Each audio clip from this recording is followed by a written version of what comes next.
Y es una realidad, hermanos, en nuestras vidas. Siempre hay días buenos y hay días malos, ¿no es cierto? Los días difíciles se van a presentar alrededor de nuestras vidas. No importa la edad que tengamos, siempre vamos a tener un día donde nos sintamos que no podemos más, ¿no es cierto? Donde veamos que el agua nos está llegando al cuello y quizás más arriba del cuello. Y hermanos, en medio de estas situaciones, la pregunta que quiero hacer es, ¿cómo nosotros como cristianos, cómo enfrentamos las situaciones más difíciles que nos causan sufrimiento? ¿Cómo las tenemos que enfrentar, hermanos? La respuesta está en el Salmo 34. Así que vamos a estudiar todo ese Salmo 34, hermanos, para ver cómo enfrentamos las situaciones más difíciles que nos causan sufrimiento. ¿Ok? Y antes, hermanos, de entrar al Salmo como tal, debemos de saber que este Salmo se cataloga, el Salmo 34 tiene el género de un Salmo de agradecimiento. ¿Ok? Es un Salmo de agradecimiento. Su escritura, hermanos, es una escritura acróstica. ¿Ok? Es un Salmo acróstico. En nuestra traducción, hermanos, al español no se ve, pero en las versiones originales del hebreo es un acróstico. ¿Eso qué quiere decir, hermanos? Eso quiere decir que cada versículo empieza con la primera letra del abecedario, A, B, C de hebreo, hasta acabar. ¿Ok? Son salmos acrósticos. Recuerden, hermanos, los salmos, ¿qué son? Son cantos, ¿no es cierto? Son cantos poéticos. Es una forma poética de escribir. Entonces, lo comento, hermanos, porque dentro de los salmos solo hay 9 salmos acrósticos y uno de ellos es el Salmo 34. ¿Ok? Entonces, hermanos, dicho esto, vamos a empezar a ver el Salmo 34 y vean, el Salmo 34 tiene como título, dice, Salmo de David, cuando se mudó su semblante delante de Abimelec y él lo echó y se fue. Aquí vemos, hermanos, que este Salmo ¿de quién es? De David, ¿no es cierto? David, hermanos, es el autor de este Salmo, es el que escribió. Ahora anota cuándo lo escribió. Dice, ¿cuándo mudó qué? Su semblante. Cuando mudó su semblante. Esto, hermanos, se refiere a que David cambió de actitud. Cambió su manera de actuar. ¿Ok? Entonces, ¿cuándo escribió este Salmo David? Dice el texto, cuando David cambió su actitud, cambió su manera de actuar, escucha, delante de Abimelec, y él lo echó y se fue. ¿Quién es este tal Abimelec, hermanos? Porque aquí habla de este hombre, ¿no es cierto? ¿Quién es Abimelec? Bueno, Abimelec, hermanos, también se le conoce como Aquis. Aquis era un rey filisteo, ¿ok? Y esta historia, hermanos, acerca de Aquis, se encuentra en Primera de Samuel, capítulo 21, específicamente versículos 10 al 15. Ya después en sus casas, si quieren leer Primera de Samuel, capítulo 21, específicamente versículos 10 al 15, ahí vas a encontrar esta historia del rey Aquis. Y en esa historia, hermanos, en esa sección, nosotros podemos leer que David se hizo pasar por loco. A tal grado que dice las escrituras que David dejaba que su saliva escurriera por sus barbas como si estuviera loco. Por eso dice el texto que David cambió su manera de actuar, cambió su semblante. No porque él quisiera ser un actor, no porque se quiera ganar el Oscar. No, ¿por qué? Porque él tenía miedo. Él tenía miedo a este rey filisteo llamado Aquis. Él quería proteger, hermanos, su vida. Porque imagínate, hermanos, la gran preocupación que tenía David. Imagínate la gran angustia que tenía David, el gran temor que tenía David a tal punto que dijo, tengo que hacerme pasar por loco porque si no, no voy a sobrevivir. Obviamente, hermanos, David tenía que buscar a Dios. David tenía que confiar en Dios. David no tenía que haber mentido, porque él mintió en actuar como alguien que no era. Él estaba completo en todas sus facultades mentales, ¿no es cierto? Pero bueno, hermanos, aparentemente en algún punto de esta historia, David clama al Señor, le pide su ayuda y tenemos el Salmo 34. Y ahora sí vean cómo empieza David diciendo en el versículo 1, Salmo 34, versículo 1, dice David: bendeciré a Jehová en todo tiempo, su alabanza estará de continuo en mi boca. Nota, hermanos, David empieza diciendo: bendeciré ¿a quién? A Jehová.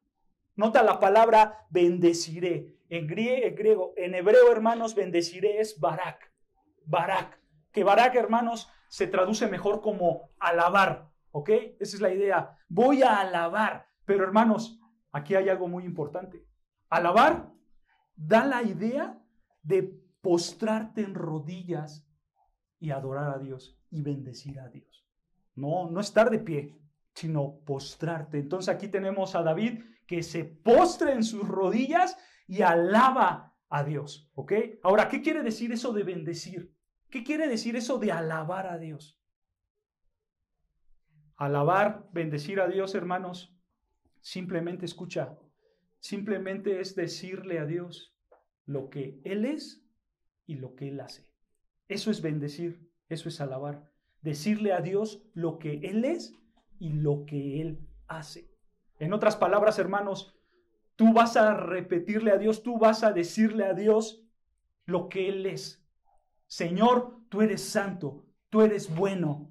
Y aparte yo sé, Señor, que tú eres el creador de todo el universo y que tú haces que ese universo extienda. Y entonces tú le empiezas a decir a Dios lo que Él es y lo que Él hace. Esa es la idea de alabar, ¿ok? Por eso cuando cantamos alabanzas, alabamos, porque estamos diciendo lo que Él es y lo que Él hace.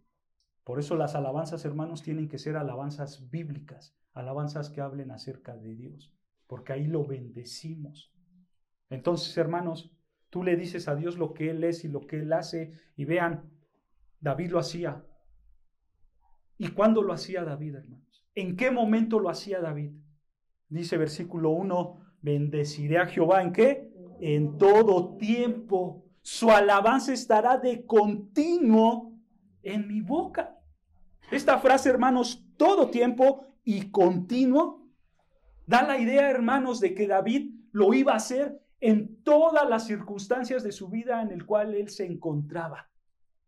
No importaba en qué momento de la vida se encontraba, él iba a alabar, él iba a bendecir a Dios en todo tiempo y en todo momento y continuamente. En términos del Nuevo Testamento, hermanos, la idea es que siempre ibas a tener gozo, siempre vas a estar lleno del Espíritu Santo, alabando al Señor. Fíjense, estas palabras del gran predicador Charles Spurgeon. Vean lo que dice Charles. Dice el predicador: el Señor tiene el monopolio de la alabanza de todas sus criaturas, en todo tiempo, en todo momento, bajo toda situación, bajo todas circunstancias, antes de la prueba y dificultades, en medio y después de las pruebas. Bendecir al Señor siempre es oportuno y nunca está fuera de lugar. Si nuestra boca permaneciere de continuo alabando a Dios, no habría lugar en nuestra boca para el descontento. Esto es cierto, hermanos. Esto es una verdad muy grande. Si nosotros vivimos bendiciendo a Dios, alabando al Señor, no vamos a estar pecando con nuestra boca, hermanos. No vamos a quejarnos todo el tiempo delante del Señor. ¿Por qué? Porque nosotros solo nos concentramos en alabar y bendecir a Dios en todo momento, en toda circunstancia. Eso es lo que tenemos que hacer, hermanos. Concentrarnos solo en Dios. Eso hacía David. Pero yo quiero preguntar, hermanos, ¿cómo podía David hacer esto? ¿Cómo David, hermanos, podía alabar al Señor en todo tiempo, de manera continua, en medio de situaciones difíciles? ¿Cómo lo podía hacer? ¿Sabes por qué? Porque David se humilló. David se humilló. Vean lo que dice versículo 2. Él se humilló ante el Señor y vean lo que dice versículo 2. En Jehová se gloriará mi alma. Lo oirán los mansos y se alegrarán. Vean, hermanos, dice David que en Jehová se gloriará su alma, ¿no es cierto? Y una vez que Él se gloría en Dios, los mansos, o sea, los humildes, lo van a escuchar y aparte se van a alegrar. Nota, hermanos, los humildes están contentos por ver la humildad de David, por ver la alabanza de David, por gloriarse en Jehová. Yo quiero preguntar, ¿y qué significa esto de gloriarme en Jehová? ¿Qué significa eso, hermanos? ¿Qué significa gloriarse en Jehová? Escucha, gloriarse en Jehová, hermanos, significa reconocer que todo lo que tienes te lo ha dado Dios, sin que te lo merezcas. Todo lo que tienes te lo ha dado Dios sin que tú te lo merezcas. Eso es gloriarse en Jehová. Vean lo que dice 1 Corintios 4, 7. 1 Corintios capítulo 4, versículo 7. Vean lo que dice 1 Corintios capítulo 4, versículo 7. 1 Corintios capítulo 4, versículo 7. Dice así la palabra de Dios. Porque, ¿quién te distingue? Escucha. ¿O qué tienes que no hayas recibido? ¿Y sí que? Y sí lo recibiste. Porque esta es la realidad, hermanos. Todo Dios te lo ha dado. No hay nada que Dios no te haya dado. Todo Dios te lo ha dado. Todo tú lo recibiste de Dios. Y entonces, ¿por qué te glorías como si no lo hubieras recibido? ¿Por qué te glorías en ti mismo como si Dios no te lo hubiera dado? Vean, hermanos, gloriarte en Jehová es reconocer que no hay nada bueno en ti y por lo tanto tú mereces el juicio de Dios. Pero gracias a Él, por su gracia, Él te ha dado todo menos el juicio, aunque lo mereces. Todos merecemos el juicio de Dios y por lo tanto, como yo merezco el juicio de Dios y Dios no me lo dio, entonces toda la gloria es para Él, toda la bendición es para Él, toda la alabanza es para Él y nada para mí. Eso es glorificarse en Jehová. Eso es gloriarse en el Señor. Cuando tú reconoces que todas las bendiciones que tú disfrutas, te las ha dado Dios sin que las merezcas. Hermano, cuando tú reconoces esa verdad, entonces tú vas a bendecir a Jehová en todo tiempo. Entonces tú vas a bendecir a Jehová en todo momento. Su alabanza estará en ti de continuo en tu boca. Porque tú reconoces que todo lo que tienes te los dio ¿quién? El Señor. Y eso se va a convertir en gozo genuino, como lo vemos en el versículo 2. Los humildes se alegrarán, porque Dios cada día les da lo que no merecen. ¿Se dan cuenta, hermanos? Eso es gloriarse en el Señor. Reconocer que todo lo que tengo es porque Dios me lo dio. Obviamente, hermanos, por causa de nuestro pecado, nosotros no merecemos un día soleado, ¿sí? No merecemos lluvias, ¿o sí? No merecemos el aire que respiramos. No merecemos la comida que tenemos en nuestra mesa. No mereces la ropa que traes puesta en este momento. Tampoco mereces la tecnología que estás usando ahorita. Hermanos, no merecemos tampoco la casa donde vivimos. No merecemos nada. Pero aún así, Dios nos los ha dado. Cuando tú reconoces esto, hermanos, en ese momento tú te glorías en el Señor. Porque, hermano, todo lo que tenemos es gracias a ¿quién? A Dios. Tu inteligencia, tu capacidad de estudiar, tu capacidad de hablar, todo lo que eres tú, todas las cosas, tanto físicas como materiales, te las dio Dios. Hermano, no pienses que tú eres inteligente por tu propio esfuerzo. No pienses que tú tienes todo por el sudor de tu frente. No pienses que tú disfrutas las cosas debido a ti. Porque si tú piensas eso, demuestras soberbia. y no humildad. Porque ahora tú te estás gloriando en ti, no en el Señor. Quiero que notes, hermanos, aquí no hay tres caminos, solo hay dos. O te glorías en el Señor, o te glorías en ti. ¿No es cierto? Y así piensan los hombres pecadores. Los hombres pecadores se glorían en sí mismos. Ve lo que dice Daniel 4:28. Daniel 4:28, vean lo que dice Daniel 4, versículo 28. Daniel capítulo 4, versículo 28.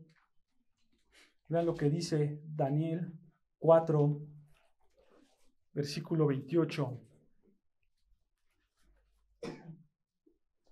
Dice Daniel 4, versículo 28. Todo esto vino sobre el rey Nabucodonosor. Al cabo de 12 meses, paseando en el palacio real de Babilonia, habló el rey y dijo, vean lo que dijo este rey pecador. No está la gran Babilonia que yo edifiqué para casa real con las fuerzas de mi poder y para gloria de mi majestad.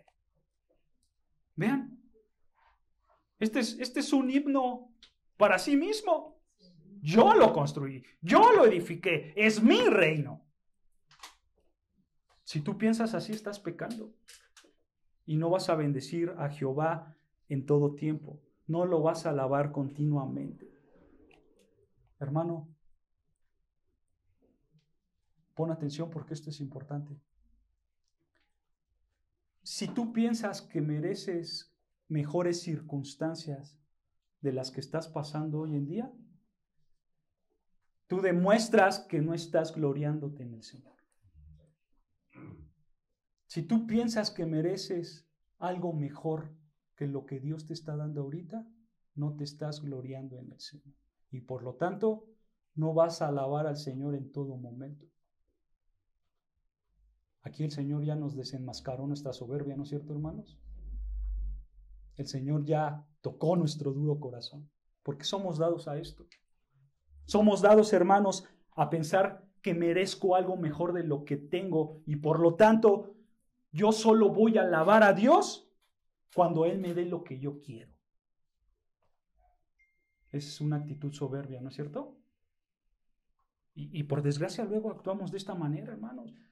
Demostramos que nos gloriamos más en nosotros mismos y no en Dios. Hermano, tienes que identificar esa actitud si es que la tenemos, la actitud de soberbia, y confesársela a Dios, pedirle perdón, arrepentirnos, porque de nuevo, esta es nuestra tendencia pecaminosa automática. Y esta actitud de soberbia deshonra a Dios. Pecamos en contra de Dios cuando nosotros nos creemos los superhéroes, cuando nosotros nos creemos que podemos hacer todo por nuestras propias fuerzas. Pero no es así. Hay que gloriarnos mejor ¿en quién? En el Señor. O sea, hay que reconocer que todo lo que tenemos es gracias a Él y no lo merecemos, pero Él nos los ha dado, ¿no es cierto? Ahora vean, regresando al Salmo 34, versículo 3. Salmo 34, versículo 3. Vemos ahí, hermanos, que David llama a los humildes a exaltar a Dios junto a Él. Y vean, versículo 3 dice, engrandeced a Jehová, ¿con quién? Conmigo. Y exaltemos aún a su nombre. Vean, hermanos, David está diciendo, hay que exaltar a Jehová, hay que exaltar, ¿qué? Su nombre. ¿Qué quiere decir eso del nombre de Dios, hermanos? El nombre de Dios se refiere a lo que Él es, o sea, a sus atributos, ¿ok? A sus perfecciones. Aquí la idea, hermanos, es que David quiere invitar a los demás a que exalten a Jehová junto con Él. Vean, hermanos, si tú te glorías en el Señor, entonces vas a querer que tú y otros exalten a Dios. Pero también, hermanos, si tú te glorías en el Señor, únicamente y exclusivamente vas a querer exaltar a Dios y a nadie más. Vean, hermanos, este versículo 3 nos muestra claramente cuál es el deseo de un verdadero creyente. El deseo de un verdadero creyente siempre, sí o sí, va a ser exaltar al Señor, pero no a solas. siempre en grupo. Esto es adoración en grupo, hermanos. En términos del Nuevo Testamento, hermanos, si tú eres un verdadero creyente, entonces tú vas a querer exaltar a Dios con otros cristianos que hacen lo mismo que tú. Pero la pregunta es, bueno, ¿y cómo exaltamos a Dios juntos? ¿Cómo exalto yo a Dios con otros cristianos? ¿Cómo lo hacemos? Así de sencillo. Al congregarte en una iglesia local. Así de práctico es este versículo.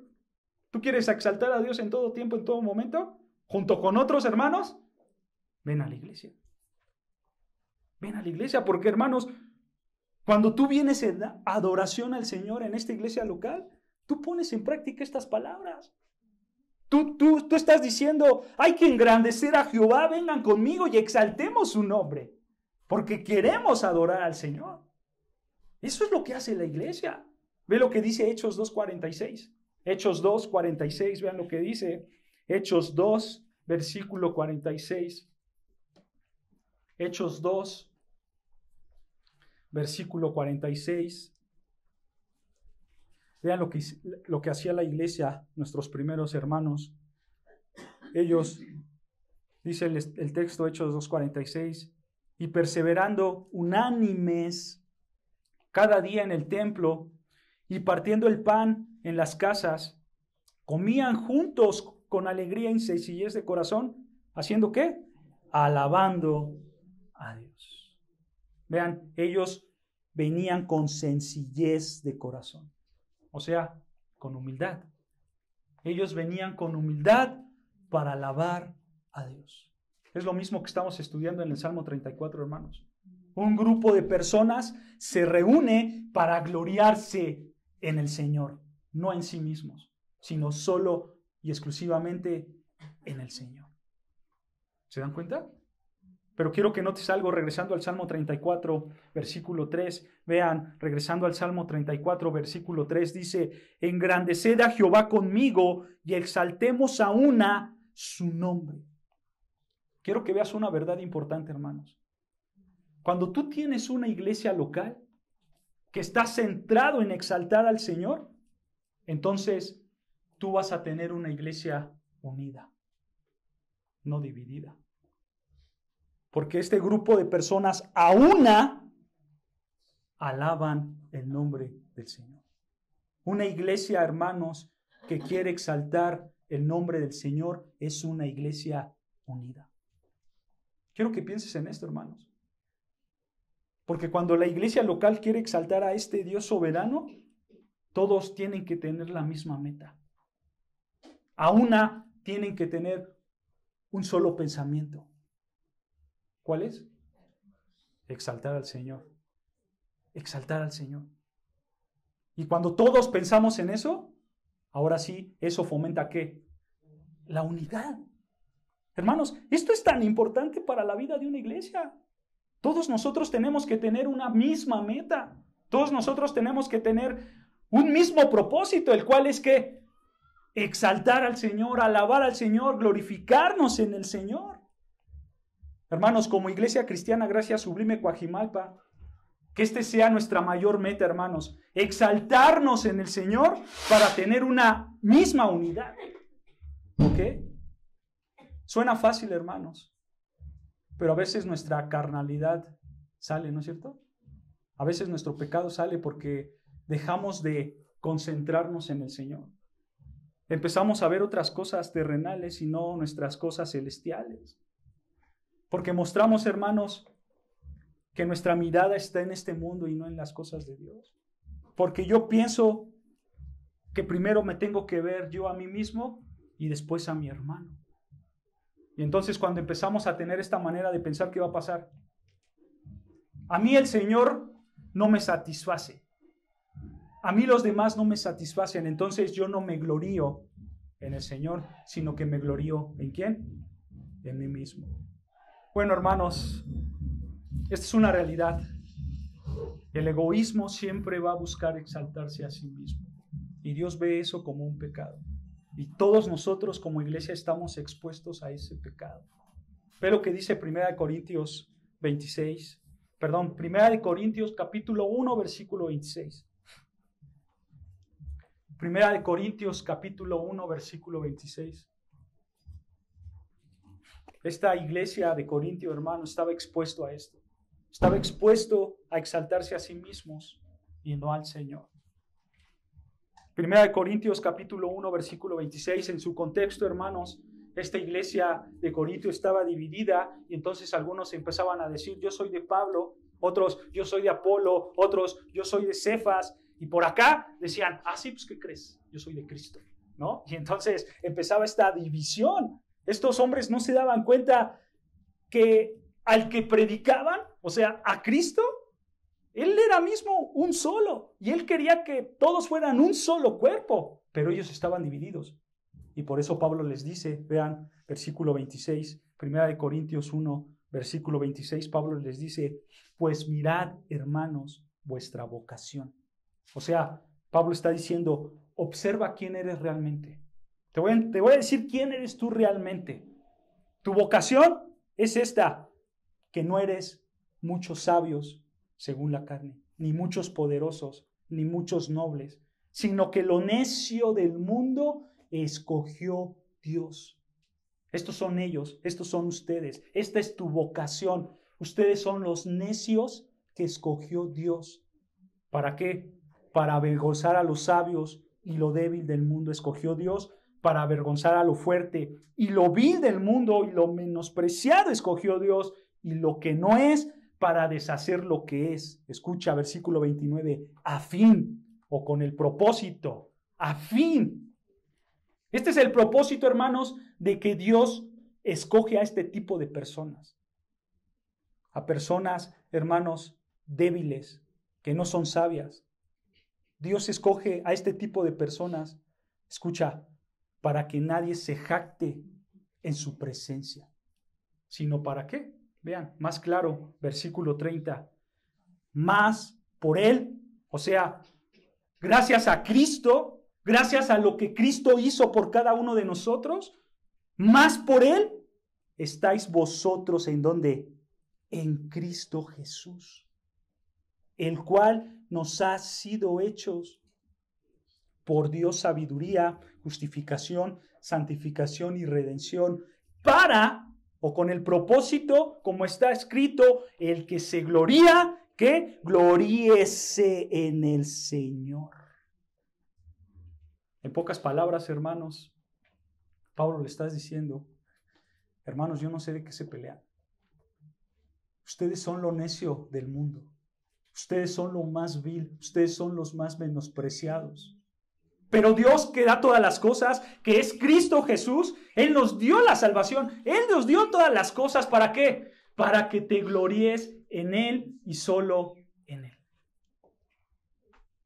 Quiero que notes, hermanos, la sabiduría del Espíritu Santo para corregir a las iglesias que están divididas.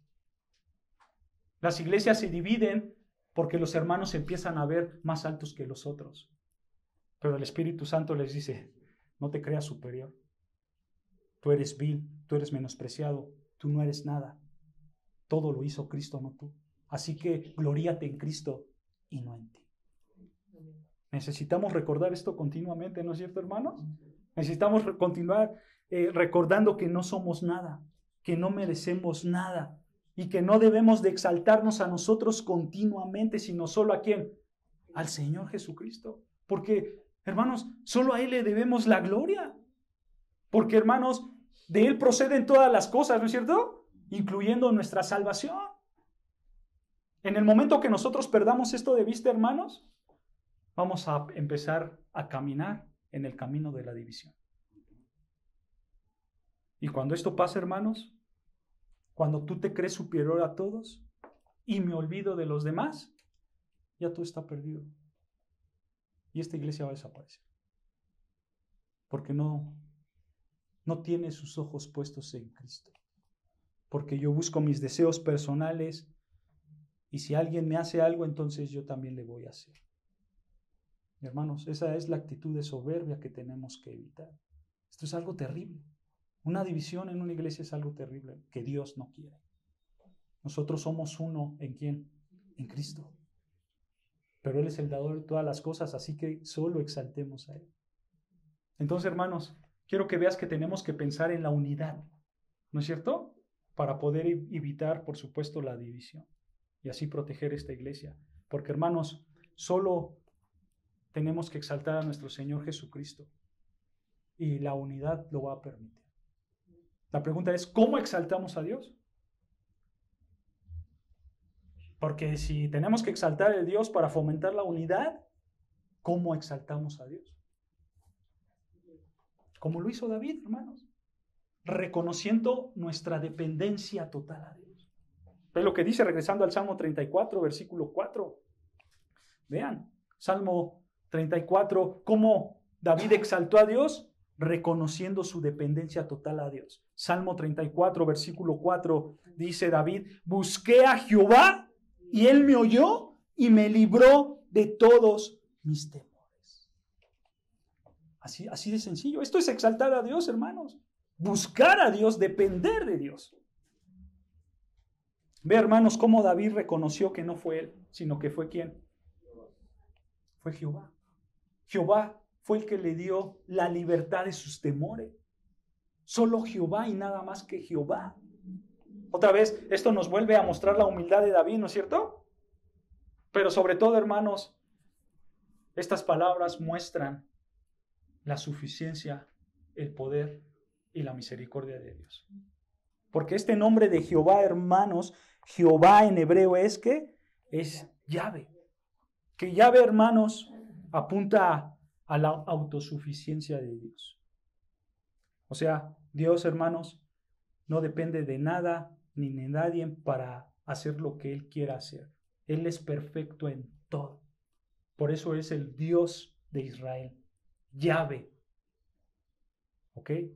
Por eso, hermanos, Dios y solo Dios fue el que libró a David de todos sus temores. ¿Cuál era el temor que tenía David, hermanos? Su temor era que lo querían matar, hermanos, ¿no? Pero si ustedes han leído la historia, hermanos, del rey David, ustedes sabrán que no solamente lo quería matar Aquis, también lo quería matar Saúl. Entonces, su temor no solamente era por Aquis, también era por Saúl. Entonces, hermanos, David en sus temores, ¿qué hizo? Buscó a Jehová, dice el texto. Busqué a Jehová, ¿no es cierto? Y cuando él buscó a Jehová, dice él que él me oyó y me libró de todos mis temores. Escucha esto, dice de todos, no solo de algunos, sino de todos mis temores. Escucha esto, hermano. ¿Tú tienes miedo de algo? Busca al Señor. Busca al Señor como lo hizo David. ¿Cómo buscó David al Señor? En oración humilde. Él fue humilde delante del Señor. Él fue delante del Señor en humildad, en su lugar íntimo, se arrodilló y empezó a clamar a Dios y empezó a buscar a Dios. Hermano, si tú quieres que Dios te libre de tus temores, acude a Él, búscalo a Él, métete en oración, busca los méritos de Cristo para que Dios te ayude. Reconoce tu incapacidad, reconoce tu necesidad por la ayuda del Señor y el Señor te va a ayudar. Porque es una realidad, hermanos. No lo busquen, aquí se los leo rápidamente. Santiago 4, versículo 6 dice, pero Él, o sea, el Señor Jesucristo, da mayor gracia. Por esto dice, Dios resiste a los soberbios y da gracia ¿a quién? A los humildes. Dios da gracia a los humildes. Hermano, tú tienes que ir en humildad delante del Señor para que tú halles la gracia del Señor en medio de tus temores y Él te pueda librar de todos ellos. Pero búscalo en humildad, hermano. Ahora, tenemos que explicar algo importante. Vean lo que dice ahí, Salmo 34, versículo 4, dice David, busqué a Jehová y Él me oyó y me libró de mis temores. Dice el texto que David buscó ¿a quién? A Jehová. ¿No es cierto? Pero hermanos, ¿cuál es la realidad? La realidad es que David buscó a Jehová porque Jehová lo buscó primero. Alguien puede decir, pero el texto no dice eso. Bueno, no lo dice aquí, hermanos, pero otros pasajes de las Escrituras enseñan esta realidad. Porque así es con cualquier tipo de creyente, incluso con nosotros. Ve lo que dice Romanos 3:11. Romanos 3, versículo 11. Romanos 3, versículo 11. Al final del versículo 11, vean estas palabras de Pablo. Dice Pablo en Romanos 3, versículo 11. Al final del versículo 11, Pablo dice, no hay quien busque a Dios. Vean, hermanos, no existe ni una persona que busque a Dios, no hay quien busque a Dios. Esto se refiere, hermanos, a que no hay ninguna persona que busque a Dios en los términos de Dios. Esa es la idea. Porque alguien puede decir, a ver, espérame tantito. Yo veo muchas religiones en el mundo que buscan a Dios, ¿no es cierto? Bueno, hermanos, en términos bíblicos, eso no es buscar a Dios. Si tú no buscas a Dios como Él dijo que lo buscaras en su palabra revelada, entonces no estás buscando a Dios. Simplemente te estás haciendo una idea de un Dios falso. Porque al Dios verdadero no lo estás buscando. Como Él dijo que lo buscaras. ¿Y cómo dijo que lo buscáramos? Dios dijo, únicamente puedes llegar a mí por medio de mi Hijo Jesucristo. Punto. Eso dijo, ¿no es cierto? Vean lo que dice 1 Timoteo 2:5. 1 Timoteo capítulo 2, versículo 5. No hay nadie que busque a Dios en los términos que Dios mismo reveló en su palabra porque no hacen esto. No buscan a Jesucristo. No van con Jesucristo. 1 Timoteo capítulo 2, versículo 5. Vean lo que dice. Porque hay un solo Dios y un solo mediador entre Dios y los hombres. ¿Quién? Jesucristo, hombre. Solo un Dios, solo un mediador que es Jesucristo, hombre. Esto es buscar a Dios, hermanos, como Dios dijo que lo buscaras. Pero dice la Biblia que nadie lo busca. ¿No es cierto? Entonces, si alguien busca a Dios, a ese Dios verdadero, fue porque Dios lo buscó primero. Juan 6:44, vean. Juan 6:44. El Evangelio de Juan, capítulo 6, versículo 44. Vean lo que dice Juan 6:44. Dice Juan 6, versículo 44. Dice, ninguno, o sea, ni uno solo. Ninguno, hermanos, en hebreo, en griego, en chino, en español, en el idioma que quieras. Ninguno es ¿qué? Ninguno es ninguno. O sea, ninguno puede venir a mí si el Padre que me envió no lo trajere y yo le resucitaré en el día postre. ¿Se dan cuenta, hermanos? Nadie puede acercarse a Dios si Dios no permite que se acerque. Esto es un gran consuelo, hermanos. ¿Sabes por qué? Porque aquí hay seguridad. Porque, hermano, si en este momento tú tienes el deseo de buscar a Dios, es porque Dios ya tomó la iniciativa en ti primero. Qué hermoso, ¿no es cierto? Esto es algo hermoso, hermanos. Nosotros estamos aquí porque Dios ya nos buscó. Ese famoso pasaje que dice, nosotros le amamos a Él porque Él nos amó primero. ¿Se dan cuenta, hermanos? Estamos aquí por Dios. Entonces, regresando al Salmo 34, versículo 4, vean lo que dice Salmo 34, versículo 4. David dice, busqué a Jehová, ¿no es cierto? ¿Sabemos que lo buscó? Porque Dios lo buscó primero. Y gracias a que Dios lo buscó primero, dice, Él me oyó y me libró de todos mis temores. Qué hermoso, hermanos. Dios te busca para ayudarte. Esto es hermoso, hermanos. Dios te busca para ayudarte. Esto, hermanos, esto es gracia pura. Esto es gracia pura. Y vean versículo 5.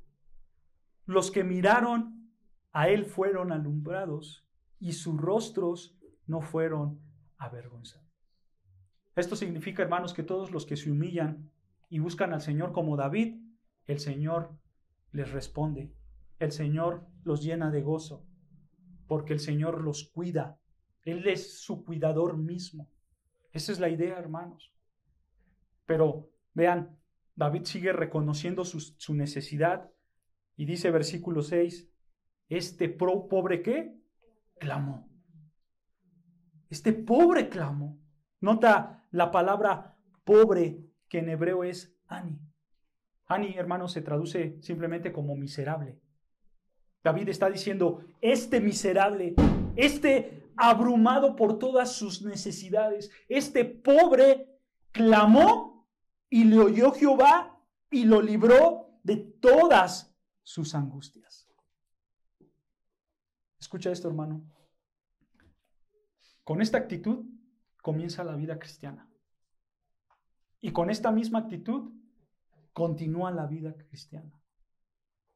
Porque, hermanos, cuando el Señor Jesucristo nos hace entender que nosotros somos espiritualmente pobres, nosotros vamos a decir, como dice Apocalipsis 3, nosotros somos desventurados, somos miserables, somos pobres, somos ciegos, somos desnudos espiritualmente.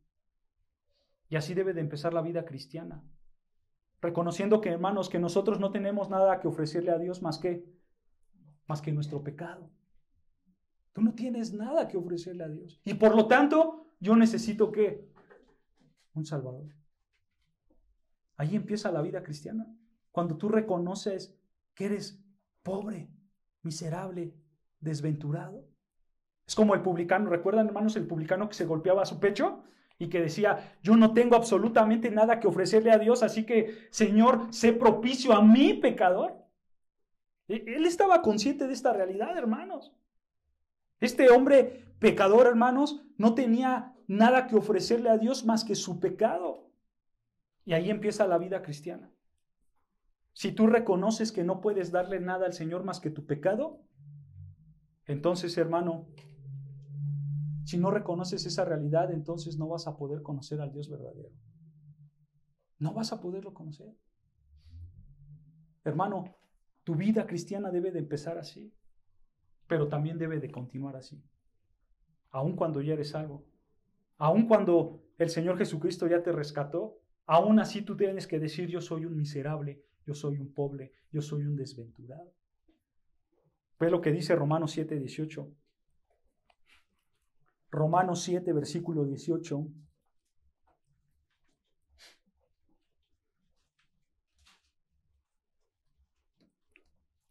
Romanos 7, versículo 18. Dice Pablo, Romanos 7, 18. Dice así, yo sé que en mí, esto es, en mi carne, no mora el bien, porque el querer el bien está en mí, pero no el hacerlo. Vean, esta actitud que tenía Pablo es la misma que nosotros, ¿no es cierto? No hay nada bueno en nosotros, más que ¿qué? Más que pecado. Yo quiero hacer el bien, pero no puedo, porque hay pecado en mí. Escucha, hermano, si tú el día de hoy tienes una bendición física o una bendición espiritual, no fue por ti. No fue por tu carita bonita, hermano. ¿Fue por qué? Fue porque Cristo dio tu vida por ti. Cristo dio su vida por ti. Fue gracia pura de Dios, hermano. Porque nosotros solo tenemos ¿qué? Pecado. Nosotros cada día pecamos y pecamos y pecamos. Por esa razón, hermanos, David entendió y David decía en el versículo 6, este pobre clamó. Yo no tengo nada más que pecado y pecado. Por eso este miserable que no tiene nada, clamó al Señor y Él oyó y lo libró de todas ¿qué? Sus angustias. A ver, espérame tantito, David. Dice el texto que el Señor, el Jehová, lo libró ¿de qué? De todas sus angustias. A ver, ¿acaso esto significa, hermanos, que el Señor lo libró de todos sus problemas? No. Porque, hermanos, Dios en este momento lo está librando del rey Aquis, ¿no es cierto? Pero Dios no lo libró de todos sus problemas porque el rey Saúl lo seguía persiguiendo. ¿No? Entonces, ¿a qué se refiere cuando dice que el Señor lo libró de todas sus angustias? ¿A qué se refiere?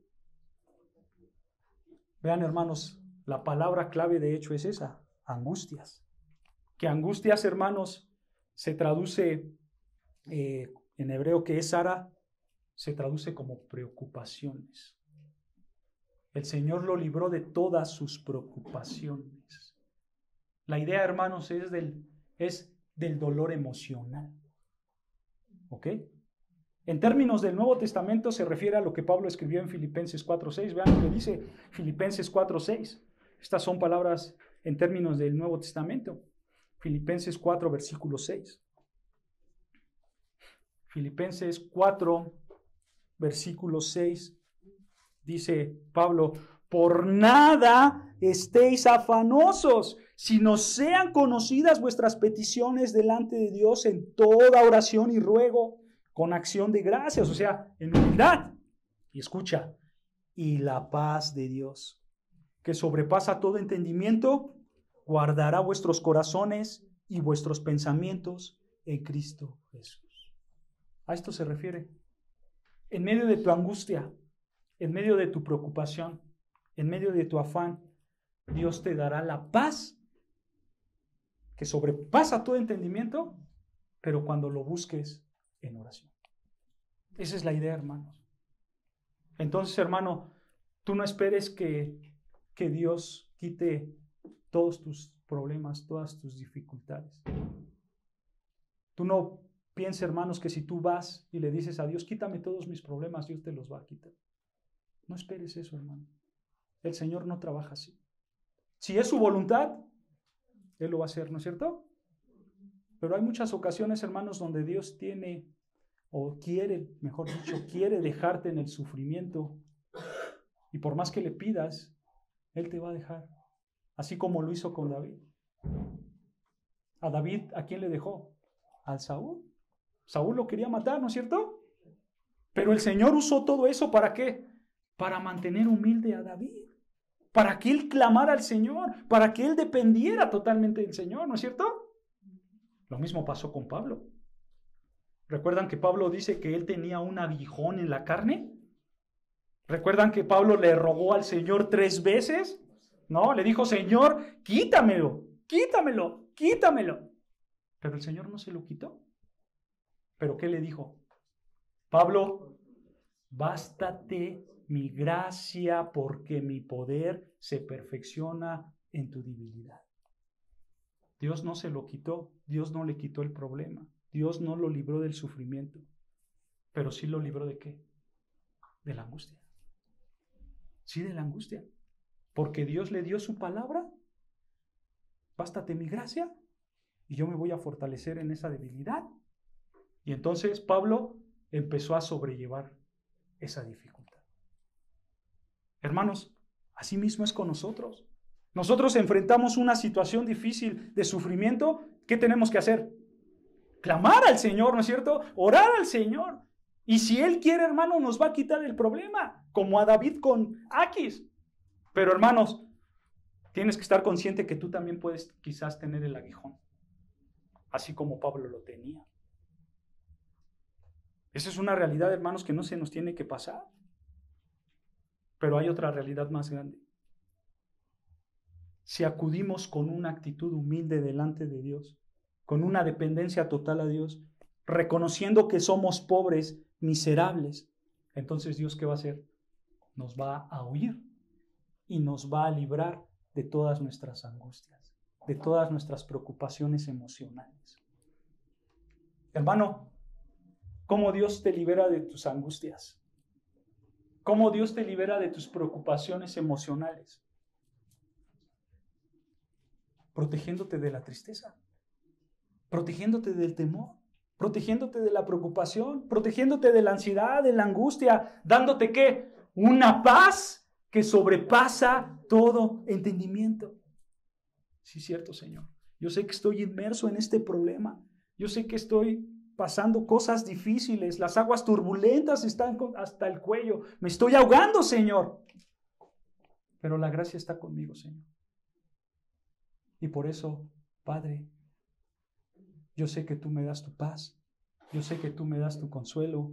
Yo sé que tú me das tu esperanza. Y en eso confío y mi corazón descansa. Qué bendición, ¿no, hermanos? Qué mejor que tener a Dios en medio de nuestros problemas, ¿no es cierto? Por eso David dijo esto, vean, versículo 7, Salmo 34, versículo 7. No se preocupen, hermano, no vamos a acabar todo. Ya vi que están checando ahí, ya están haciendo cuentas de que hay apenas 7 versículos y nos falta. ¿Cuánto vamos a acabar? No, hermanos, lo vamos a dividir. Pero vean lo que dice el Salmo 34, versículo 7. Por esa razón, hermanos, David dijo, el ángel de Jehová. ¿Quién es el ángel de Jehová, hermanos?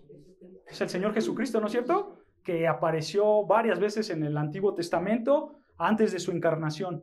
Nosotros sabemos que el ángel de Jehová es el Señor Jesucristo. Entonces dice David que el Señor Jesucristo acampa alrededor de los que le temen y los defiende, o mejor traducido, los salva.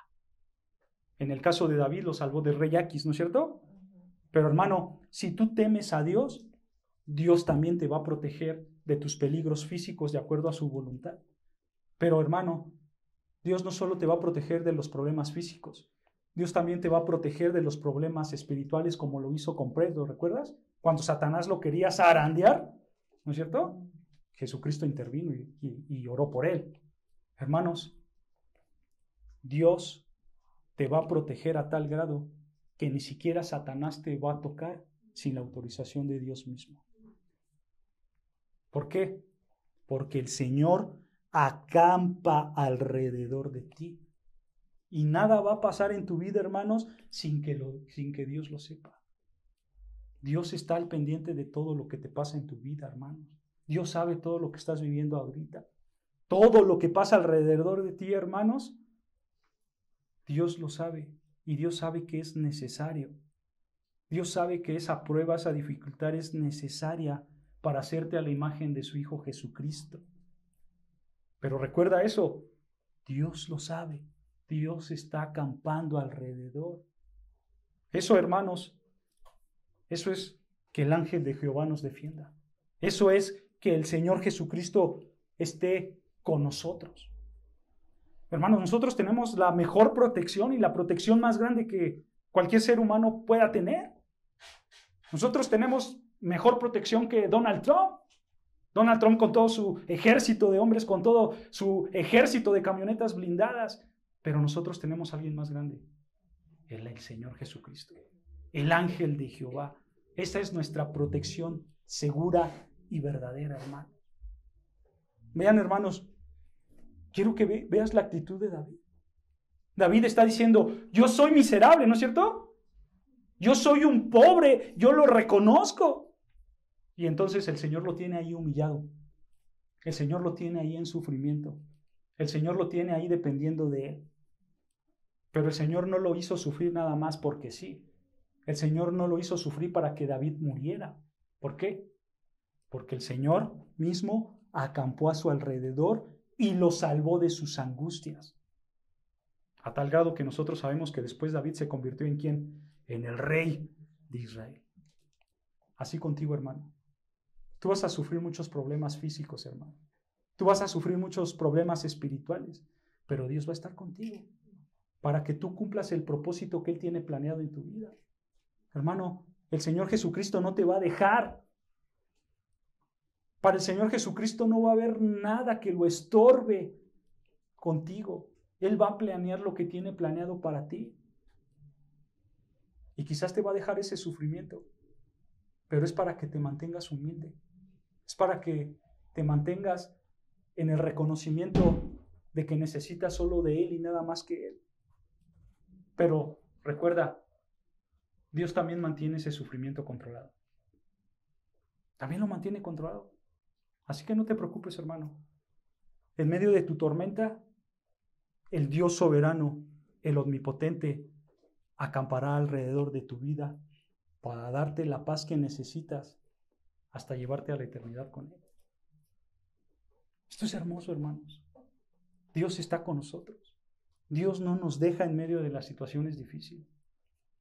Quiero que veas, hermanos, y con esto vamos a acabar. La protección que experimentó David lo llevó a decir lo que dice el versículo 8. Dice David: gustad y ved que bueno es Jehová. ¿Cómo no, hermanos? Dios es bueno. Dios es bueno todo el tiempo. No importa lo que estés pasando, Dios es bueno. Porque Él nos da más de lo que merecemos, hermanos. Por eso dice David: dichoso el hombre que confía, o mejor traducido, que se refugia en Él. Dichoso, gozoso el hombre que se refugia en Él. Este es el mismo gozo, hermanos, que vimos en los primeros versos. El gozo que se manifiesta en una alabanza de humildad a Dios.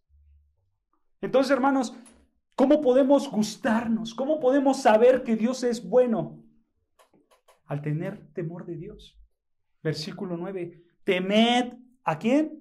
Temed a Jehová, vosotros sus santos, pues nada falta a los que le temen.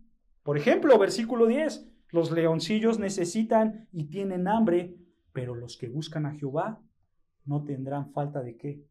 De ningún bien. Ahí está. Los que buscan a Jehová, versículo 2, gloriándose en Él. Los que buscan a Jehová, versículo 6, reconociendo que son pobres, entonces, dice las Escrituras, no tendrán falta de ningún bien. ¿Qué quiere decir esto, hermanos? ¿Qué quiere decir esto? Que no nos hará falta de ningún bien. Porque si yo me meto a mi cuenta bancaria, me hace falta mucho, hermanos. Acaba de salir el iPhone 17 y no lo tengo y también me hace falta. Pero aquí dice que no nos hará falta de nada. Entonces, ¿a qué se refiere cuando Dios dice que los que buscan a Jehová no tendrán falta de ningún bien?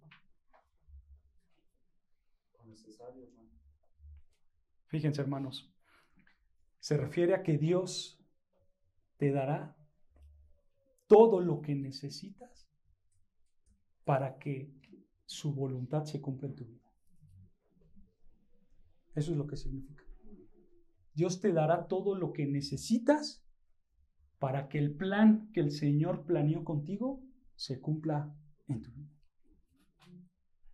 En otras palabras, si el Señor te quiere en ese trabajo, si el Señor te quiere en esa escuela, si el Señor te quiere en cierto lugar o en cierta posición, entonces Él te va a dar la capacidad y todo lo que necesitas para que estés ahí donde quiere que Él estés.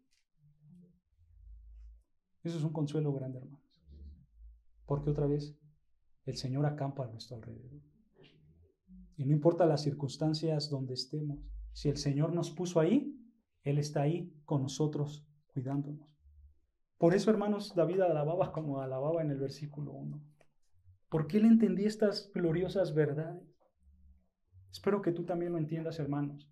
Para que tú alabes a Dios sin importar la situación en donde te encuentres. ¿Hay luchas? Sí. ¿Hay dificultades? Sí. Pero recuerda esto, Dios y solo Dios es el que da la verdadera paz, la verdadera esperanza, la verdadera ayuda en el día malo. Así que, hermano, confía en Él, clama en Él y Él te oirá. Porque Él acampa alrededor de los que lo buscan y lo adoran. Amén.